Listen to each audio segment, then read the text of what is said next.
शिरडी के साईं बाबा का इतिहास। शिरडी के साईं बाबा से आज भारी संख्या में लोगों की आस्था जुड़ी हुई है। साईं बाबा के अद्भुत चमत्कारों और रहस्यों की चर्चा हमेशा ही उनके भक्तों द्वारा की जाती रही है।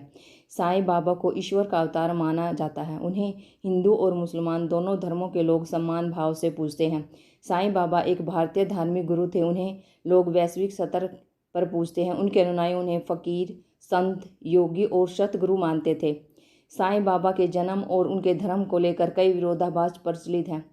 कोई उन्हें हिंदू मानता है तो कोई मुसलमान। फिलहाल वे सभी धर्मों का आदर करने वाले एक चमत्कारी व्यक्ति थे, जो कि उन्हें पूरे जीवन भर उन सबका मालिक एक ही जप करते रहे। वे सभी धर्मों के लोगों में हमेशा प्रेम पूर्वक मिलजुल कर रहने का आह्वान करते रहे। साथ ही हिंदू मुस्लिम दोनों धर्मों का पाठ पढ़ाते रहे। वे मुस्लिम टोपी पहनते थे और उन्हें अपनी ज़िंदगी के ज़्यादातर समय महाराष्ट्र में स्थित शिरडी की एक निर्जन मस्जिद में रहे। वहीं बाद में उन्हें रहने वाली मस्जिद को हिंदू नाम द्वारिका माई का कर दिया गया, जिसमें दोनों धर्मों के लोग साईं बाबा के दर पर माथा टेकने आते और उनकी पूजा आराधना करते थे। आइए जानते हैं साईं बाबा से जुड़े इतिहास के बारे में।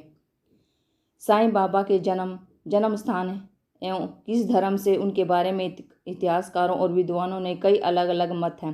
कुछ विद्वानों के मुताबिक उनका जन्म महाराष्ट्र के पाथरी गांव में 28 सितंबर 1835 को हुआ था। उनके जन्म से संबंधित कोई पुख्ता प्रमाण अब तक नहीं मिले हैं। हालांकि कई दस्तावेजों के अनुसार साईं बाबा को शिरडी में पहली बार 1854 ईस्वी में देखा गया था। इस दौरान उनकी आयु करीब 16 साल रही होगी।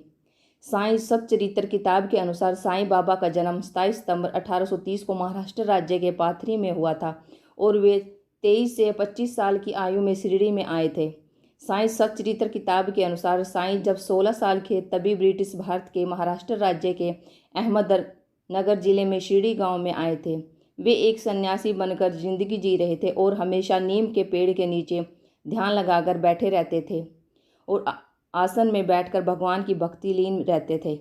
इसके बाद इस युवा बाबा के चमत्कारों और उपदेशों के लोग मुरीद होते चले गए और फिर धीरे धीरे उनकी ख्याति आसपास के क्षेत्र में भी फैलने लगी और उनके अनुयायियों की संख्या बढ़ती चली गई। श्री साईं सच्चरित्र में गांव वालों की उनके प्रति प्रतिक्रिया का भी उल्लेख किया गया है। साईं बाबा के बारे में कुछ लोगों ने यह भी माना था कि उनके पास ईश्वरीय की कुछ दैवीय शक्तियाँ प्राप्त थी, क्योंकि ध्यान करते समय ठंडी और गर्मी का उनके शरीर पर कोई प्रभाव नहीं दिखता था। दिन में वे किसी से नहीं मिलते थे और रात में उन्हें किसी का डर नहीं था, जिसके सहारे वे लोगों की मदद किया करते थे। लोगों को दया, प्यार, संतोष, मदद, आंतरिक शांति, समाज कल्याण और ईश्वर की भक्ति का पाठ पढ़ाने वाले साईं बाबा की शुरुआती जीवन के बारे में आज भी रहस्य बना हुआ है। लेकिन इतिहास से प्राप्त कई दस्तावेजों के मुताबिक वे एक ब्राह्मण परिवार में जन्मे थे, जिन्हें बाद में एक सूफी फकीर द्वारा गोद लिया गया था। हालांकि आगे चलकर उन्होंने खुद को एक हिंदू गुरु का शिष्य बताया था। कुछ लोग साईं बाबा को पागल समझते थे तो कुछ लोग उन पर पत्थर भी फेंकते थे। इसके बाद साईं बाबा ने गांव छोड़ दिया था।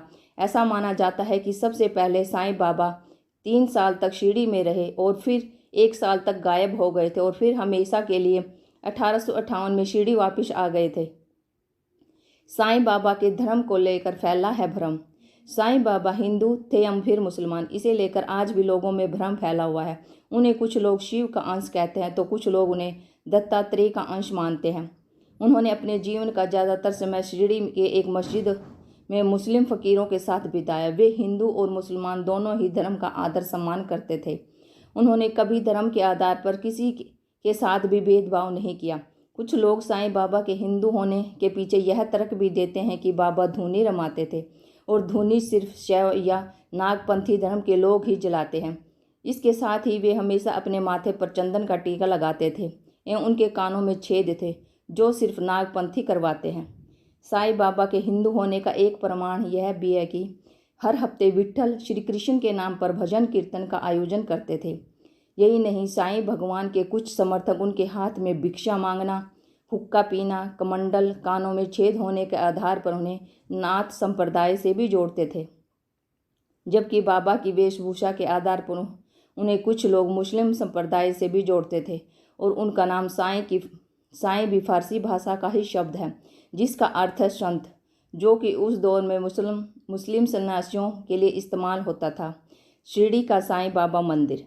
महाराष्ट्र के अहमद जिले में स्थित शिरडी गांव में बने साईं बाबा मंदिर से आज लाखों करोड़ों लोगों की धार्मिक आस्था जुड़ी हुई है। इस मंदिर में दर्शन के लिए दुनिया के कोने कोने से लोग पहुंचते हैं। यह आज भारत के प्रमुख धार्मिक स्थलों में से एक है, जो कि लोगों को दया, प्रेम, करुणा एवं सद्भाव का पाठ पढ़ाने वाले साईं बाबा की समाधि के ऊपर बनाया गया है। साईं बाबा की शिक्षाएं और उनके लोक कल्याणकारी कामों को आगे बढ़ाने के लिए उनके इस मंदिर का निर्माण साल 1922 में किया गया। ऐसा माना जाता है कि साईं बाबा ने अपने जीवन का ज़्यादातर समय शिरडी में ही व्यक्त किया है और लोगों को आपस में मिलजुल कर रहने, भक्ति करने आदि का पाठ पढ़ाया। साईं को लोग आध्यात्मिक गुरु, संत, ईश्वरीय अवतार मानते हैं। शिरडी के साईं मंदिर सुबह 4 बजे खुल जाता है और रात 11:15 बजे तक इस मंदिर के पट बंद कर दिए जाते हैं। वहीं इस मंदिर में लोगों की गहरी आस्था जुड़ी है, इसलिए लोग अपनी श्रद्धा के मुताबिक यहाँ चढ़ावा भी चढ़ाते हैं। यह मंदिर अपने रिकॉर्ड तोड़ चढ़ावे के लिए भी हमेशा खबरों में रहता है। वहीं इस मंदिर से जुड़ी यह मान्यता है कि जो भी भक्त सच्चे मन से साईं भगवान के दर्शन के लिए यहाँ पहुँचते हैं, उनकी सभी मुरादें पूरी होती हैं। हमें उम्मीद है साईं बाबा पर बनी यह वीडियो आप सबको बहुत पसंद आई होगी। अगर वीडियो पसंद आई है तो ज़्यादा से ज़्यादा लाइक एंड शेयर करें। अगर आप ज़्यादा से ज़्यादा लाइक करेंगे तो आगे भी साईं बाबा पर वीडियो आती रहेंगी, इसलिए चैनल को सब्सक्राइब जरूर कर ले। Thank you for watching my video. जय हिंद, जय भारत।